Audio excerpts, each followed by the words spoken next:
এখনকার যা কম্পিটিশান, প্রত্যেকটা কম্পিটিটিভ পরীক্ষার্থীদের কাছে একটা সমস্যা খুব বড়, যেটা হচ্ছে গিয়ে কি দ্রুত কিভাবে সলভ করা যায়, কিভাবে সময়ের মধ্যে কোশ্চেনকে সলভ করা যায়, সেই সমস্যাটা কিন্তু রয়েই যাচ্ছে। সে তুমি ফ্রেশার্সই হও বা তুমি অনেক দিন ধরে প্রিপারেশন করছো, তুমি এখন পর্যন্ত সঠিক মেথডটা কিন্তু শিখতে পারোনি। সেই সঠিক মেথডটা তুমি যতক্ষণ না শিখবে, তাহলে কিন্তু তোমার ক্যালকুলেশনের স্পিড কোনোদিন বাড়বে না।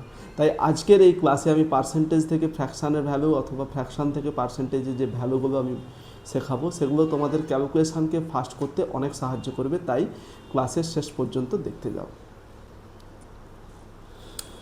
দেখো, পার্সেন্টেজ মানেটা কি? পার্সেন্টেজ হলো, যেটাকে আমরা বাংলায় বলি শতাংশ। মানে কি? শত অংশ, মানে একশোতে কত। তাই আমি যদি তোমাকে ধরো এখন হঠাৎ করে বলি যে তুমি 450 মার্কসের মধ্যে 405 মার্কস পেয়েছো, সেই জিনিসটা কিন্তু বিষয়টা তোমার কাছে পরিষ্কার নয়। সেইভাবে সেটা যাতে খুব সহজে রেপ্রেজেন্ট করা যায়, সহজে মানুষ যাতে বুঝতে পারে, আমি ওই একই কথাটা যদি তোমাকে ঘুরিয়ে বলি যে তুমি 90% মার্কস পেয়েছো, তাহলে কিন্তু বিষয়টা তোমার কাছে ক্লিয়ার যে তুমি 100-র মধ্যে 90 পেয়েছো। কিন্তু ওটাই যদি আমি যখন প্রথমে বলেছিলাম যে 450-এর মধ্যে তুমি 405 মার্কস পেয়েছো, তখন কিন্তু বিষয়টা তোমার কাছে ক্লিয়ার ছিল না। তাই পার্সেন্টেজ বা শতাংশ, সেই জিনিসটা হচ্ছে গিয়ে তোমাকে একটা রেপ্রেজেন্টেশন, যে 100-র মধ্যে কত, যাতে সহজে যে কোনো মানুষ বুঝতে পারে। তাই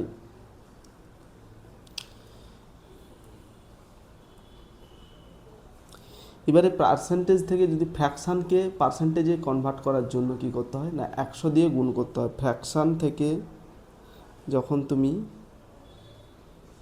ফ্র্যাকশান টু পার্সেন্টেজ করতে হবে, কি করতে হবে? 100 দিয়ে গুণ করতে হবে। কীরকম? সাপোজ ধরো আমি তোমাকে বললাম 1/2। 1/2 মানে কত পার্সেন্ট? সেটা কত হবে? 1/2 ইন্টু 100 মানে 50%।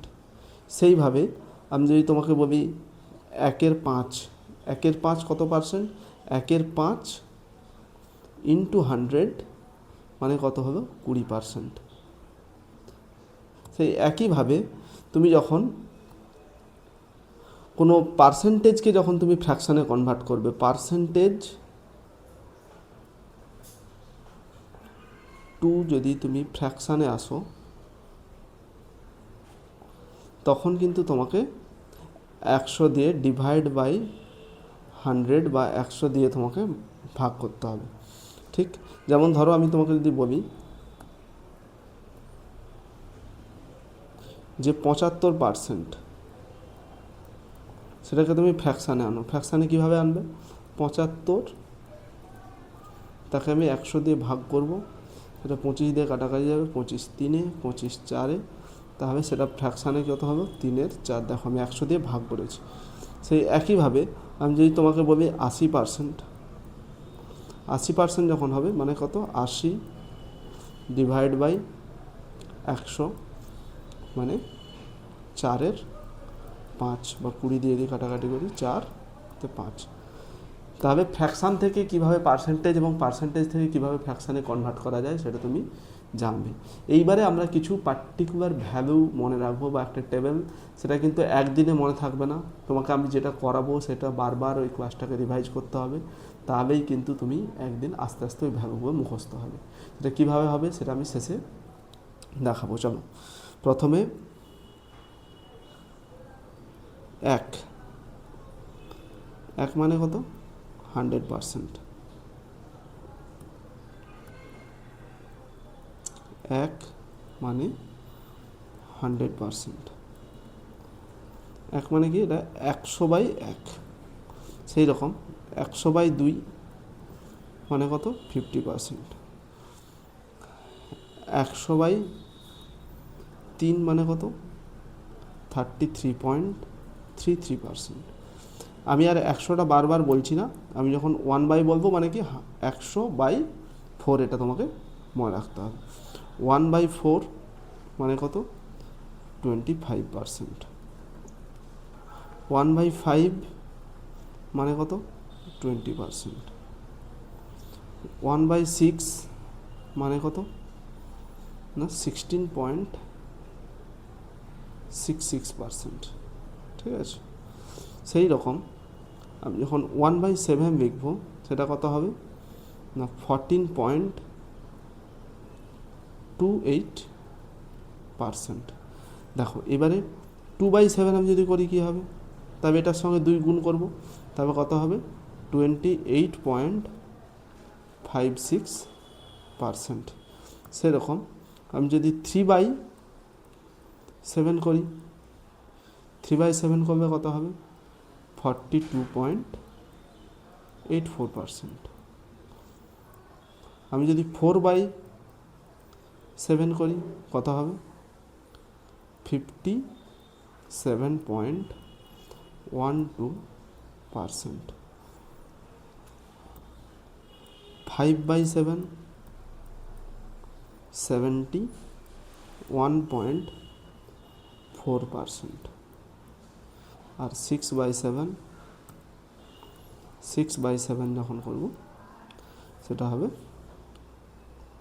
85.68%। বোঝা গেল? এরপরে দেখো আরও ফ্র্যাকশনের ভ্যালু রয়েছে, যেমন 1/8। 1/8 মানে কত? 1/8 মানে হচ্ছে 12.5%। সেরকম 3/8 কত হবে? দেখো এটাকে 3 দিয়ে গুণ করতে হবে, 37.5%। 5/8 কত হবে? 5/8 হয়ে যাবে তোমার 62.5%। আর 7/8 কত হবে? 7/8 হয়ে যাবে 87.5%। ঠিক আছে, বোঝা গেল?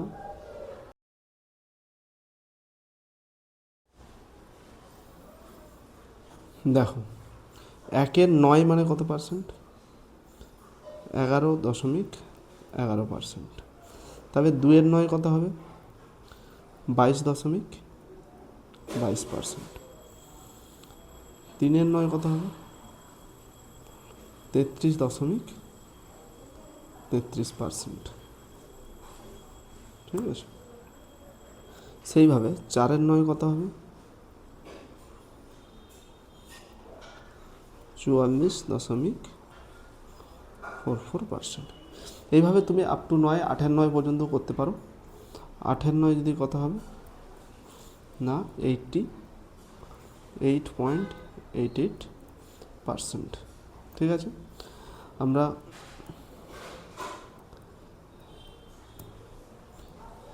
1/10 মানে আমরা জানি 10%। 1/11 সেভাবে কত হবে 9.09%। সেভাবে তুমি 5/9, 5/11 বের করতে পারো। 5/11 যদি করি কত হবে 9 দিয়ে গুণ হয়ে যাবে বা 5 দিয়ে গুণ হয়ে যাবে 45.45%। ঠিক আছে। সেরকম যদি ধরো 6/11 বের করতে চাই তবে কত হবে 6 দিয়ে এটা গুণ হয়ে যাবে 54.54%। ঠিক আছে, বোঝা গেল জিনিসটা? এবার হচ্ছে 1/12। 1/12 মানে কত 8.33 অথবা 8.1/3%। ঠিক আছে। সেই রকম তবে আমি যদি 5/12 করি কী হবে, এটা গুণ হয়ে যাবে 41.66%।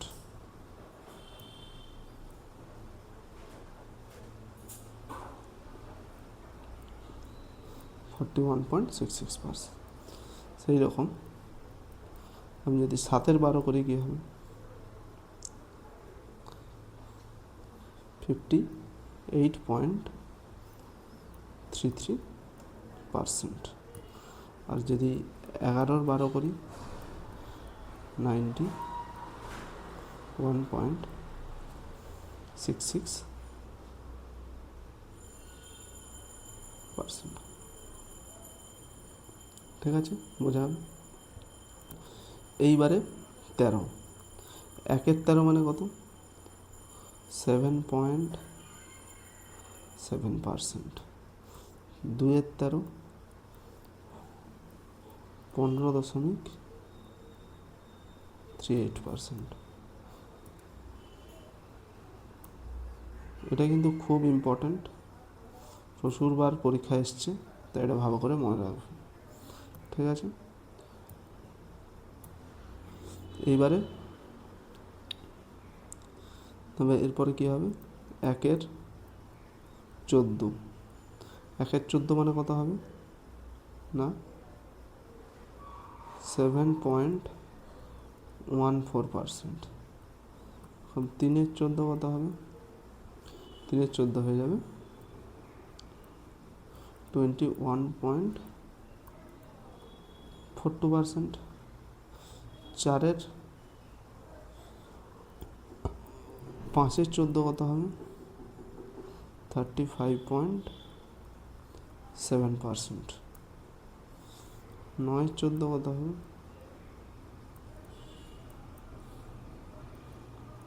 64.26%। ঠিক আছে, সেই রকম 15 ভ্যালু কত হবে? না, 1 এর 15 মানে 6.66%। 2 এর 15 কত হবে? 13.33। 13.33%।